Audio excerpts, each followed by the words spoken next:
mother's like, oh, I gotta go like where you would bury a body. Maybe that's his grave, or maybe mine. One day a large hole appeared in the backyard. No one knew what it was for, and then Ko Yang went missing. Karina He was pregnant with her first child, Maylene Yang, when she was just 16 years old. Maylene was made to feel bad as her mother blamed her for her hardships in life.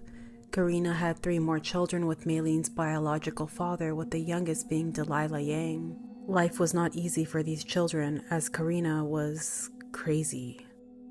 Maylene alleges that Karina once burnt her hand with a hot spoon for standing on a stool and accidentally bumping into her. As strange as she believes it was to say, she was proud of these scars as it was a reminder to her that she made it out alive.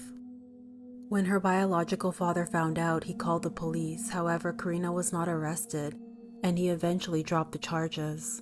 Karina had marital issues with her children's biological father. Allegedly, she doused the house with gasoline, claiming she wanted to burn the house down.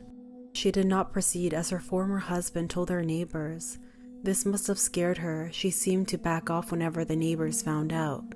However, for her former husband, enough was enough. It definitely made her ex-husband fear for his life, because after this incident, he filed for divorce and feared if he hadn't left, he would be dead. Karina took her children to Milwaukee, Wisconsin, where she met Ko Yang.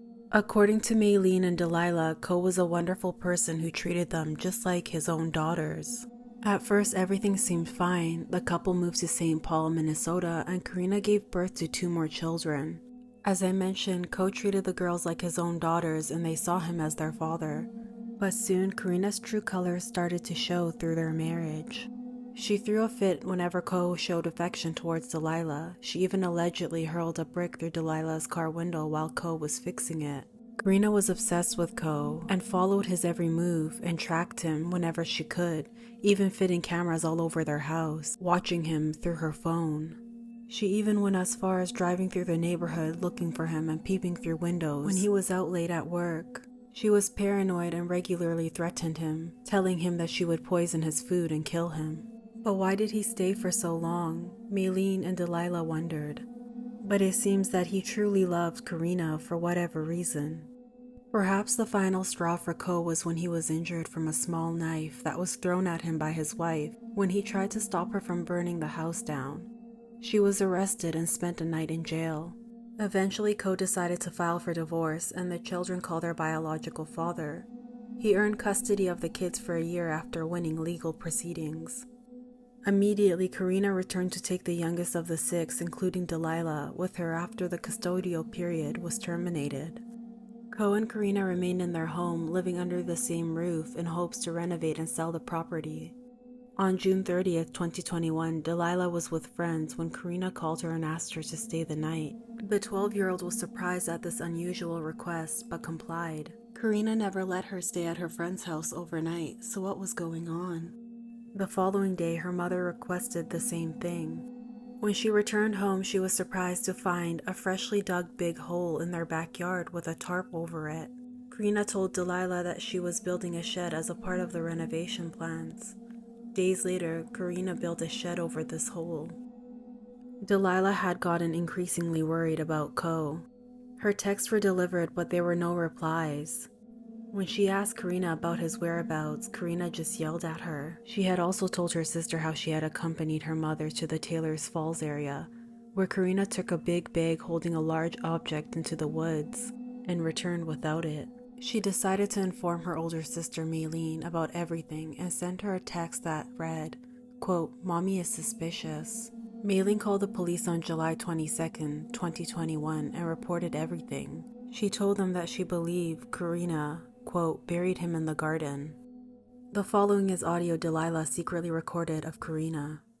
"I do not care if he comes back and stop me from going. You say, oh, we're still better, I love you.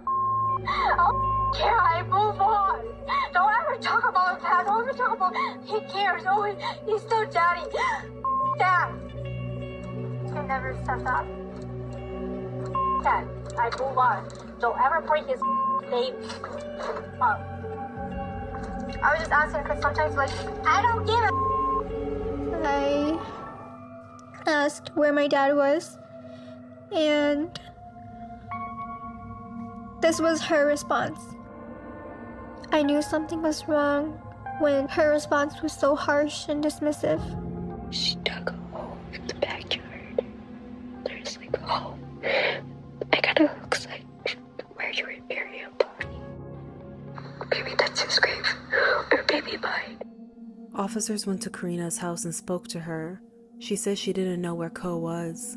She allegedly told police that Ko mentioned visiting his sisters in Oklahoma, and she said she had threatened to get an order of protection against him. When neighbors complained about the foul smell, Karina told police it was pigeon poop. On July 29, 2021, a cadaver dog searching the house's property indicated interest in the shed's handle and door. After executing a search warrant, blood splatter was found on a painted-over wall in one of the bedrooms, as well as on a window, a carpet, the garage, and the laundry room. The area beneath the shed was excavated on July 31st, and a body, later identified as Ko Yang by the Ramsey County Medical Examiner, was found. According to the complaint, Ko's cause of death was cerebral lacerations and destruction because of 2 gunshot wounds found on the back of his head. The medical examiner called Ko Yang's manner of death a homicide. Karina pled guilty to second-degree murder and was sentenced to 22 years behind bars.